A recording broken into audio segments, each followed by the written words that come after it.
नमः संस्कृताय। मैं मेधा एक बार फिर से आप सभी का हार्दिक स्वागत करती हूँ अपने YouTube चैनल में। आज हम यहाँ पर राजस्थान सेट का तीसरा प्रश्न पत्र हल करेंगे। इससे पहले हमने दूसरा प्रश्न पत्र हल किया था और उस दूसरे प्रश्न पत्र में 50 प्रश्न थे और आज के इस प्रश्न पत्र में कुल 75 प्रश्न हैं और ये प्रश्न इतने महत्वपूर्ण हैं कि इनमें से कुछ प्रश्न तो हर परीक्षा में पूछे जाते हैं।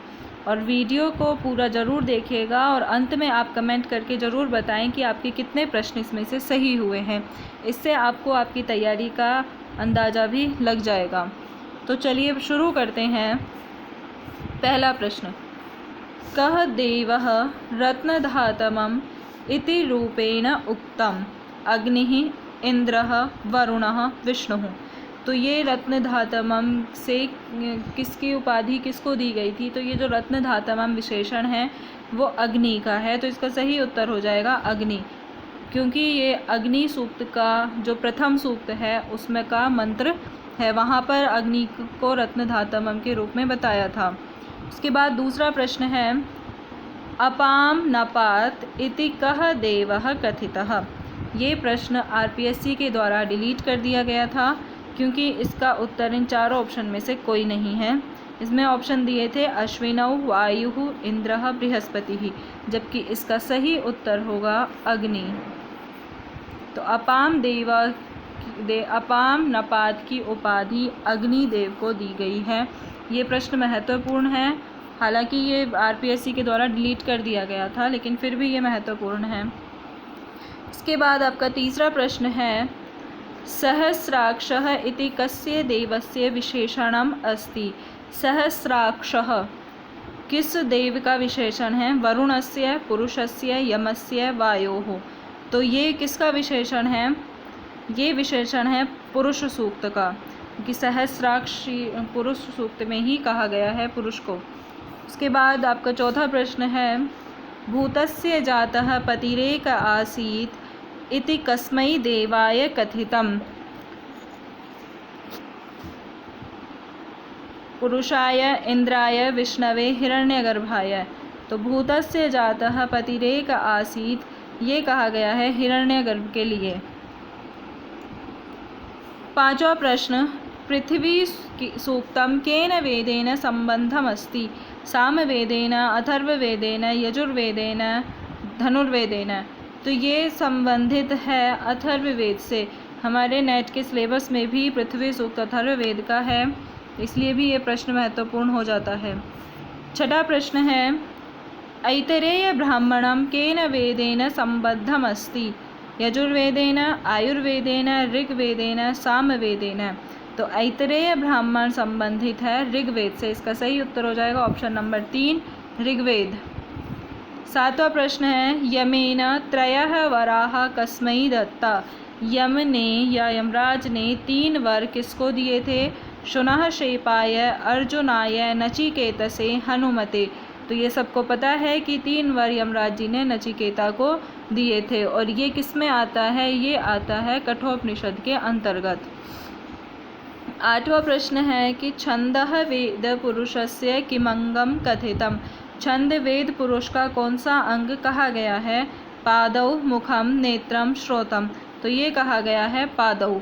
श्लोक, ये हमेशा प्रश्न पूछा जाता है और पाणिनीय शिक्षा में इसके 2 श्लोक हैं जिसमें पुरुष, वेद रूपी पुरुष के सभी अंगों को बताया है। जो 6 वेदांग हैं उन सभी को बताया है कि छंदः पादौ तु वेदस्य, हस्तौ कल्पोऽथ पठ्यते, ज्योतिषामयनं चक्षु। इस तरह से ये श्लोक हैं 2।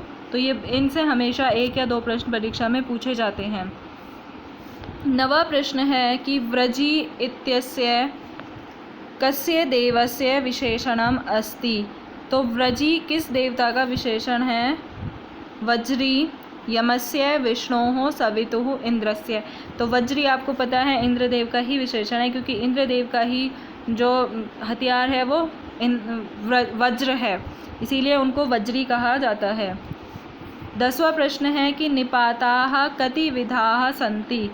तो षड्विधा, त्रिविधा, चतुर्विधा, पंचविधा। निपात कितने प्रकार के हैं?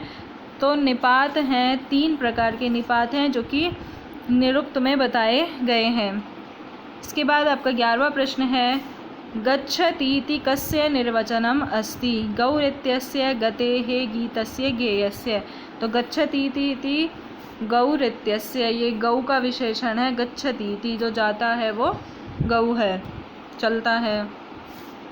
12वां प्रश्न भू धातोः लिट् लकारे प्रथम पुरुषे बहुवचनस्य किं रूपम अस्ति।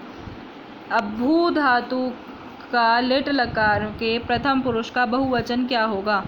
बभूव, बभूवुः, बभूविथ, बभूविम। तो इसका सही उत्तर हो जाएगा बभूवुः। सभी 10 लकार आपको याद करने होंगे। भू और एध तो हमारे परीक्षा में दिए हैं, पाठ्यक्रम में भी, और जितने भी गण हैं पूरे 10 गण हैं, उन 10 गणों के जो प्रथम धातु हैं उन सभी को आपको तैयार करना है। उसके बाद 13वां प्रश्न है कि शिष्यः इत्यत्र शास धातो एकारादेशः केन सूत्रेण जातः। अचः इति च शास इदं हलोः ईद्यति। तो यहाँ पर शिष्य में जो शास धातु है उसको इकार आदेश किस सूत्र से हुआ।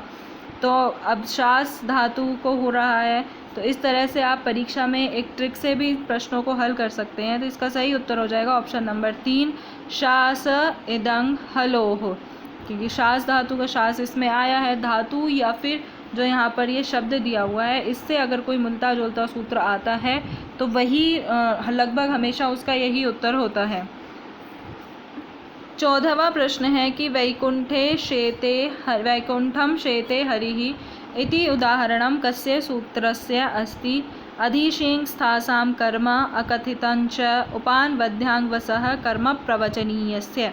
तो इसका सही उत्तर कुछ भी नहीं है। ये प्रश्न भी आरपीएससी के द्वारा डिलीट कर दिया गया था क्योंकि ये प्रश्न गलत है। इसका जो वाक्य है वो होगा वैकुंठम अधिशेते हरिः, ये वाक्य देना चाहिए था और इसका फिर सही उत्तर हो जाता अधिशिंस्थासां कर्म। 15वां प्रश्न है कि साकम इति उपपदस्य योगे का विभक्तिः प्रयुज्यते। द्वितीया, तृतीया, चतुर्थी, पंचमी। तो इसका सही उत्तर हो जाएगा तृतीया विभक्ति। सह, साकम, समम, सार्धम, इन सभी के योग में तृतीया विभक्ति होती है। 16वां प्रश्न अक्षणाकाणः इत्यत्र केन सूत्रेण विभक्तिः भवति।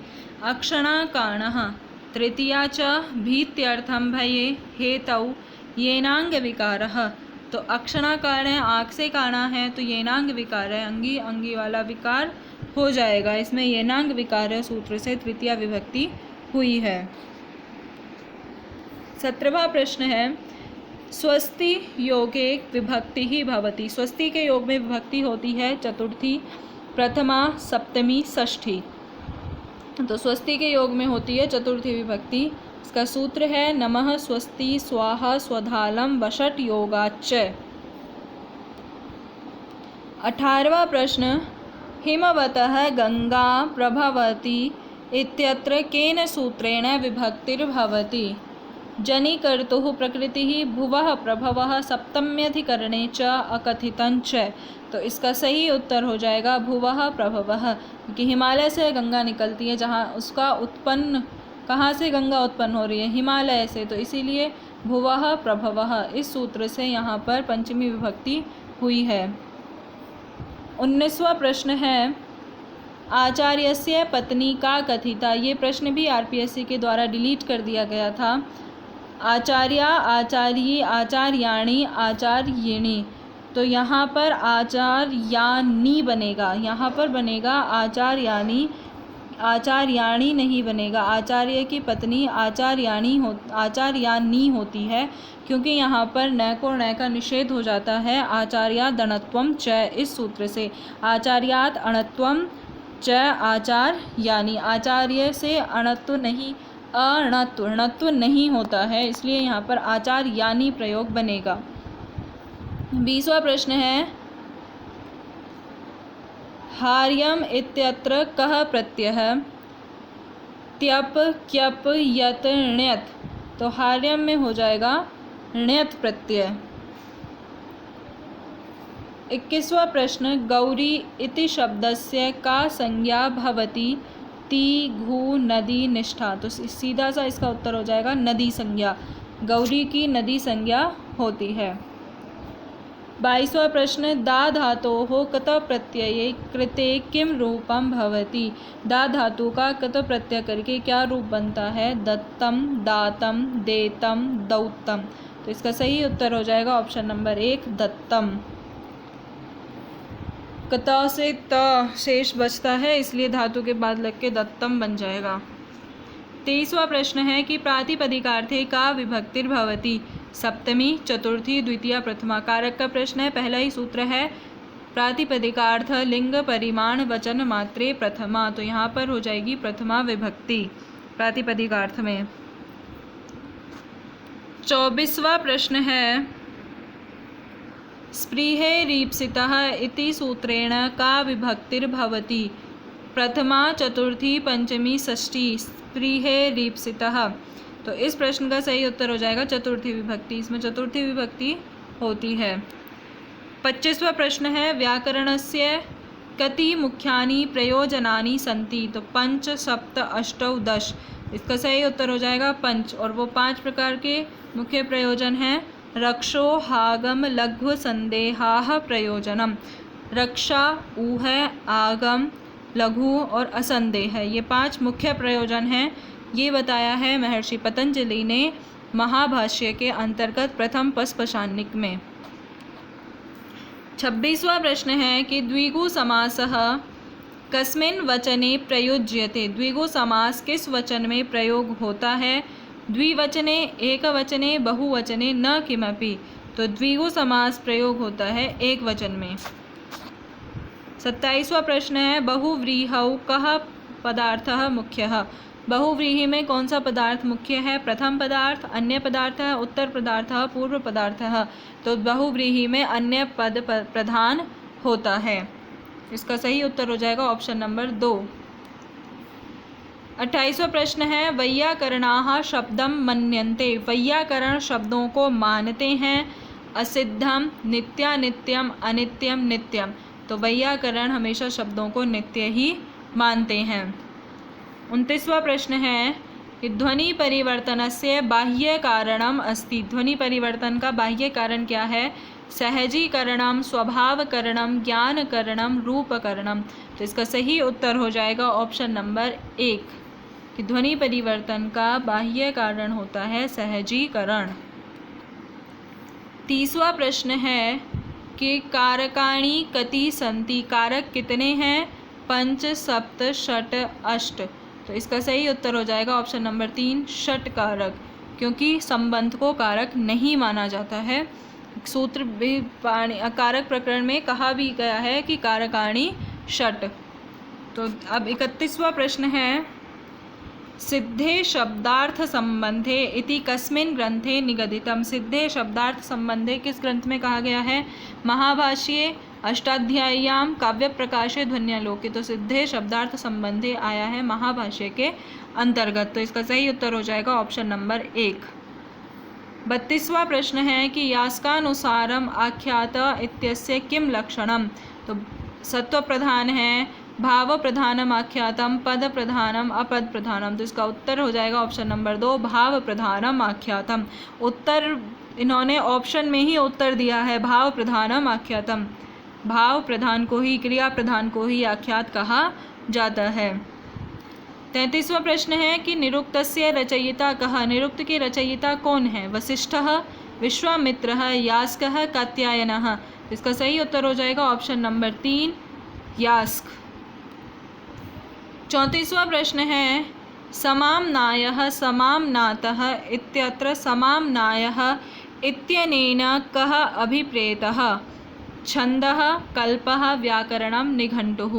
तो इसमें समाम्नाय है निघंटु, क्योंकि निघंटु में ही वैदिक शब्दों को कहा गया है। तो उन्हीं शब्दों को निरुक्त में फिर उनका निर्वचन किया गया है कि जो शब्द लिए गए हैं वो निघंटु से निरुक्त के अंतर्गत लिए गए हैं, इसलिए समाम्नाय से अभिप्राय निघंटु का है। 35वां प्रश्न है कि पंचमहायज्ञेषु कह न गण्यते, पंच महायज्ञों में कौन नहीं गिना जाता है? पितृयज्ञ, देव यज्ञ, ब्रह्म यज्ञ, मातृयज्ञ। तो ये 3 यज्ञ तो हैं पंच महायज्ञ में, मातृयज्ञ नहीं है पंच महायज्ञ में। 36वां प्रश्न है कि महतः विकारः कः। अब ये सांख्य कारिका के प्रश्न आ गए हैं कि महतः विकारः कः? तन्मात्राः अहंकारः पंचभूतानि प्रधानम। तो इसका सही उत्तर हो जाएगा अहंकार। महत का विकार क्या है? अहंकार है। महत से अहंकार की उत्पत्ति होती है।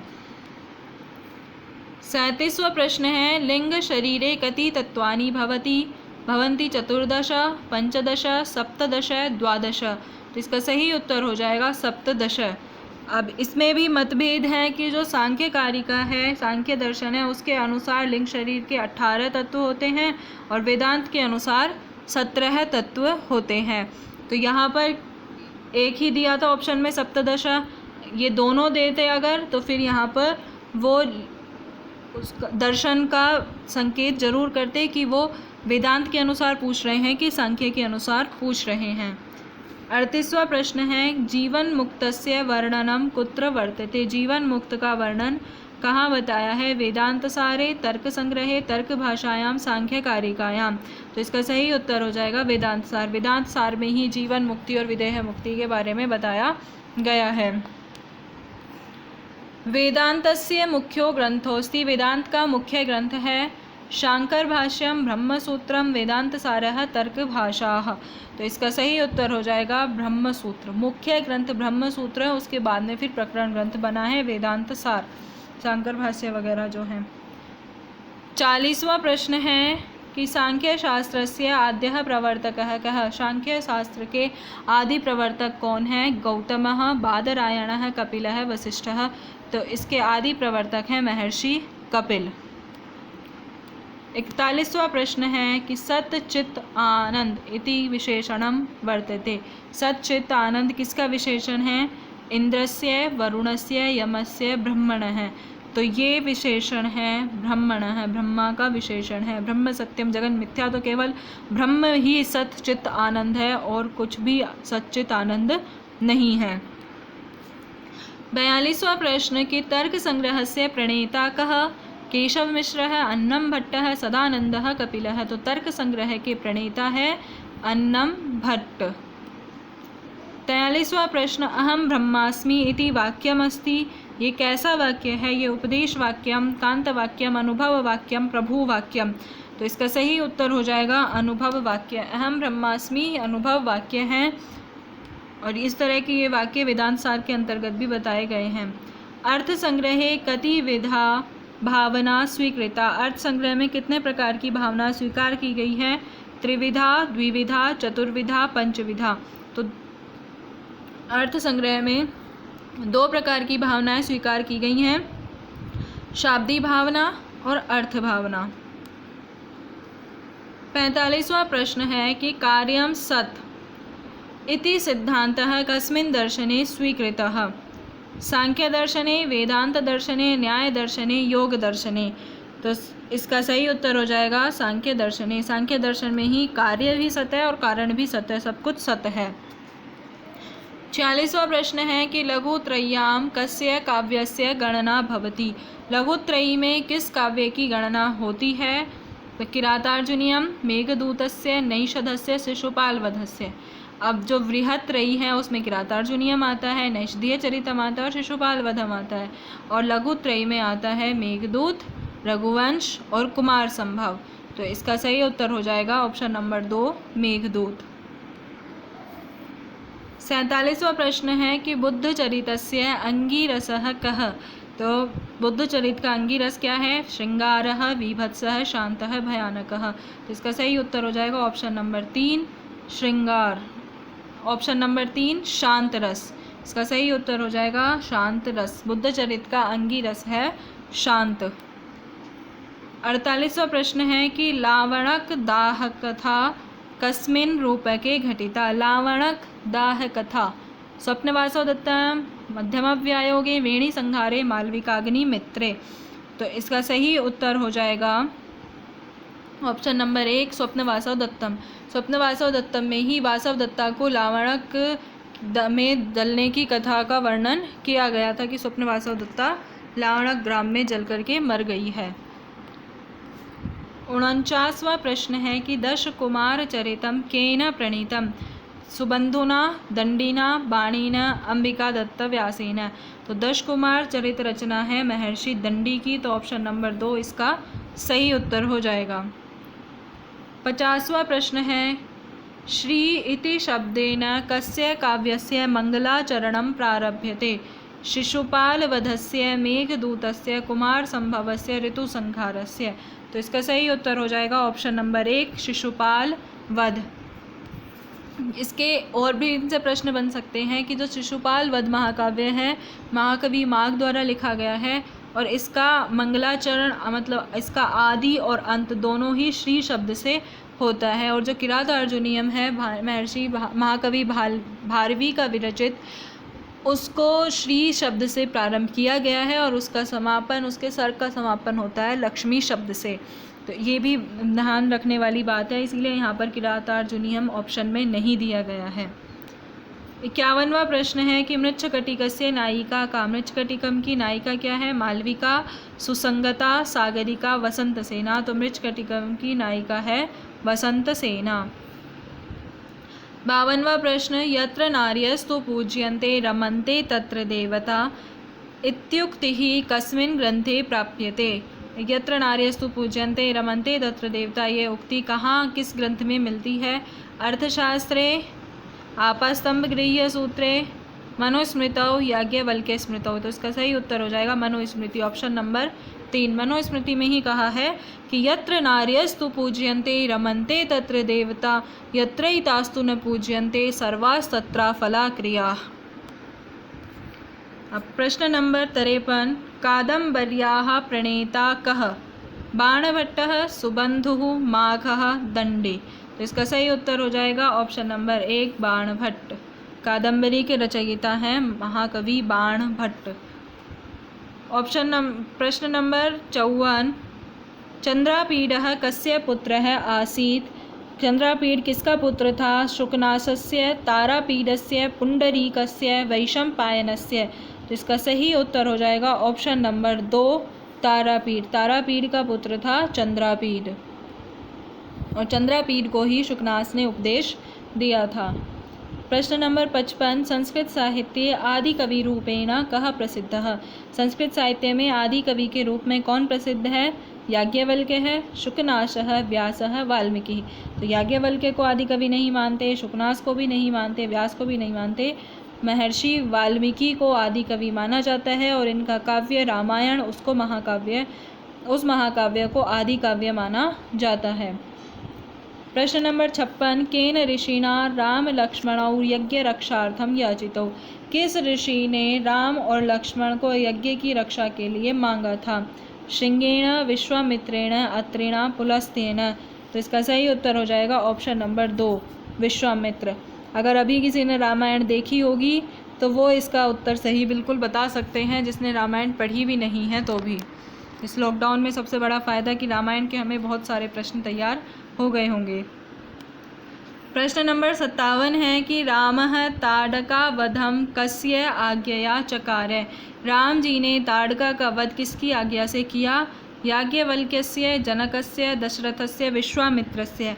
अब ताड़का वध किया था राम जी ने जब राम जी को विश्वामित्र लेकर गए थे यज्ञ की रक्षा के लिए, उसी समय उन्होंने ताड़का का वध किया था, तो उन्हें ताड़का वध की आज्ञा भी महर्षि विश्वामित्र ने ही दी थी। तो ऑप्शन नंबर 4 इसका सही उत्तर हो जाएगा। प्रश्न नंबर 58 है मंदोदर्याः पतिः कः? मंदोदरी का पति कौन था? रावणः, कुंभकर्णः, विभीषणः, पुलस्त्य। तो इसका सही उत्तर हो जाएगा रावण। अब मंदोदरी का पुत्र कौन था? मंदोदरी का पुत्र था मेघनाद। प्रश्न नंबर 59 क्रौंच वधम विलोक्य मां निषाद प्रतिष्ठां त्वमगमः शाश्वती समा इति श्लोकम कः? ये क्रौंच के वध को देख करके ये श्लोक किसने उच्चारित किया था? विश्वामित्र, वाल्मीकि, परशुराम, भृगु। तो ये किया था वाल्मीकि ने। इसी से ही शोकः श्लोकत्वम् आगतः, शोक से ही श्लोक की उत्पत्ति होती है। तभी उस क्रौंच वध की घटना को देख करके ही महर्षि वाल्मीकि ने रामायण को लिखा था। अब प्रश्न नंबर 60 है, शांतनोः पुत्रस्य नाम किम? शांतनु के पुत्र का नाम क्या था? भीष्मः, अर्जुनः, जन्मेजयः, आरुणिः। तो इसका सही उत्तर हो जाएगा भीष्म।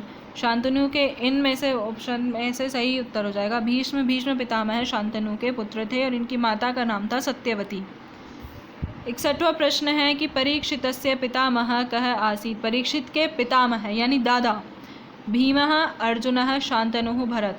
तो परीक्षित के पितामह थे अर्जुन, क्योंकि अर्जुन का पुत्र था अभिमन्यु और अभिमन्यु का पुत्र था परीक्षित, इसलिए अर्जुन परीक्षित का पितामह हुए, दादाजी हुए। 62वां इस प्रश्न है कि यदि हास्ति तदन्यत्र यन्ने हास्ति न तत्क्वचित्? कि जो यहाँ नहीं है, यदि हास्ति तदन्यत्र, यदि ही अस्ति जो यहाँ पर है, तद अन्यत्र वो अन्यत्र, तदन्यत्र वो अन्यत्र भी है, और यन्ने हास्ति न तत्क्वचित् जो यहाँ नहीं है वो अन्य भी नहीं है। ये जो उक्ति है ये किसके लिए प्रसिद्ध है?